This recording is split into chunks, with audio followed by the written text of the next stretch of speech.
Boxing truth here.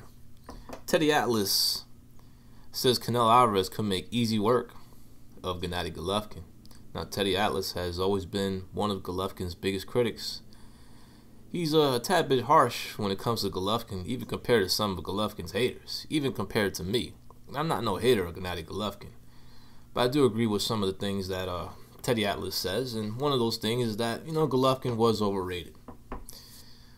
Definitely, I do agree with that, but that doesn't mean I didn't have him on my pound-for-pound list, and that's where Teddy Atlas' criticism of Golovkin is very flawed, because even though Teddy will say he beat up a bunch of past it 54-pounders, Euro bums, didn't have him on the pound-for-pound list, but would have, guys like Spence on the list, Danny Garcia on the list.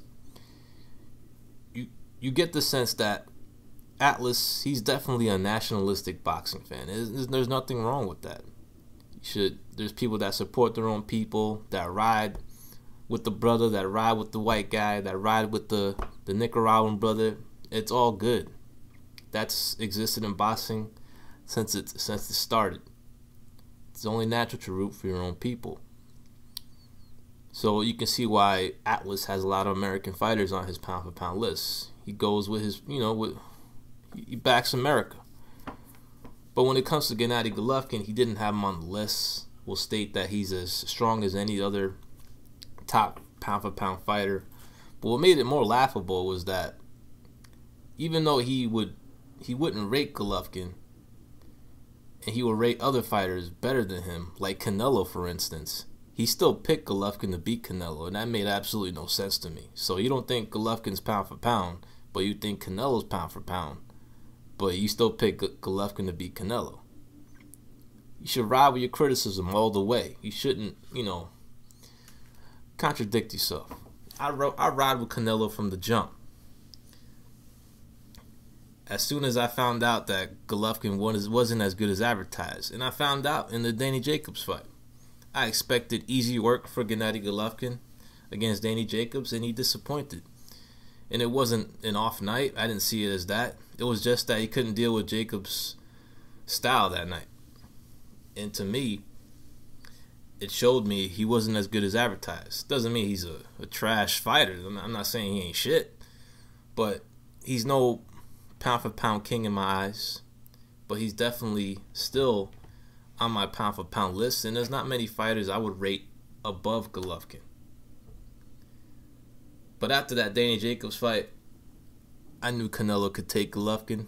And that's why I rode with Canelo and picked him to win in their fight last September, and I felt he won. Felt he got the job done. But now the rematch is done for May 5th. No surprise there. It was expected.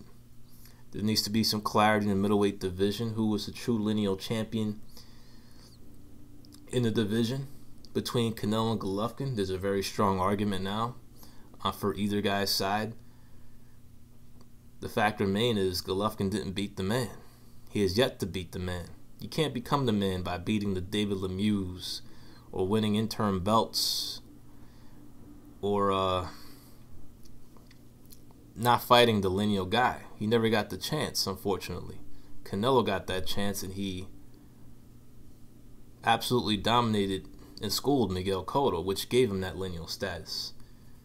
And Canelo eventually fought Golovkin and held on to his claim as the lineal champion. So while Golovkin is the unified champion, he still needs to prove that he is the true middleweight king of this whole time of the middleweight division. So now Canelo is, Teddy Atlas is flip-flopping.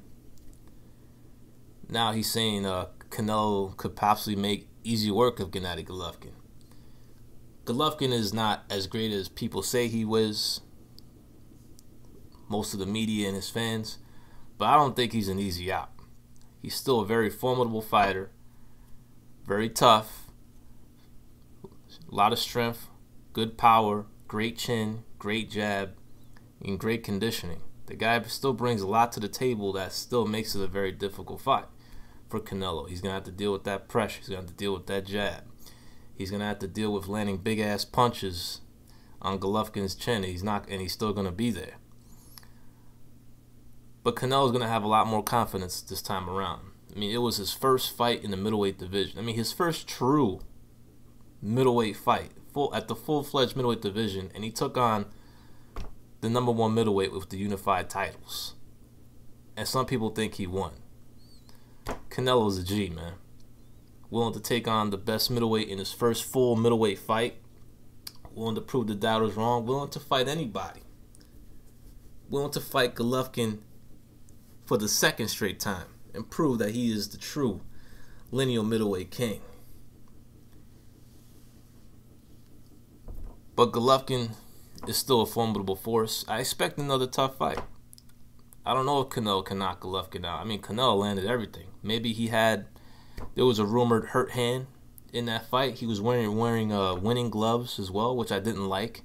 I don't expect no lights out knockout when you wear winning gloves. So maybe Canelo will be healthier. His hands will be better. Maybe some Reyes brands will do the trick.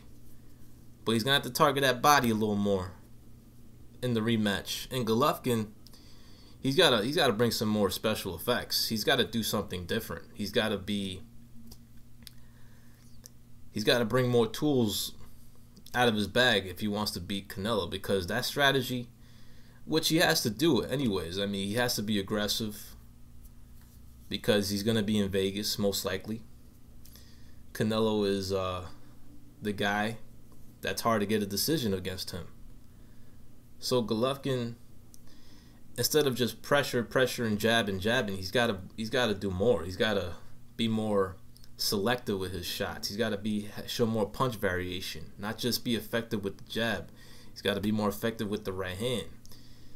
He can't be timid when it comes to Canelo's power, who made him hesitant to throw power shots, especially to the body, because of Canelo's counters. But it's easier said than done. Canelo's very elusive, knows how to move in that ring, knows how to defend, knows how to stand in front of you and still outbox you and out-counter you. Not a very easy guy to hit. He's durable as well, tough as nails, and he usually always wins. He's only lost only one time in his career. So it's going to be another good fight. I hope for more clarity this time around, where people will recognize the greatness of Canelo Alvarez. And also, even though Golovkin is not as good as advertised, he's still a very good damn prize fighter and one of the best fighters in the world. And there's less than a handful of guys that I'll rate above Golovkin when it comes to the pound-for-pound list. Right now, he's number 5 on my list. But I view him as a guy that's on the decline, that's dwindling in his performances, and his quest, at least according to my eyes, as becoming pound-for-pound king, is coming to an end. Canelo has a lot more upside, as Atlas says. I agree with that. He's the one that's getting better. Golovkin, he's not getting better. So it was a great run for Golovkin. A bunch of defenses, a knockout streak, reaching the pinnacle when it comes to being a prize fighter, the pay-per-view platform, becoming a pay-per-view fighter with his background and coming from the other side of the world, broken English.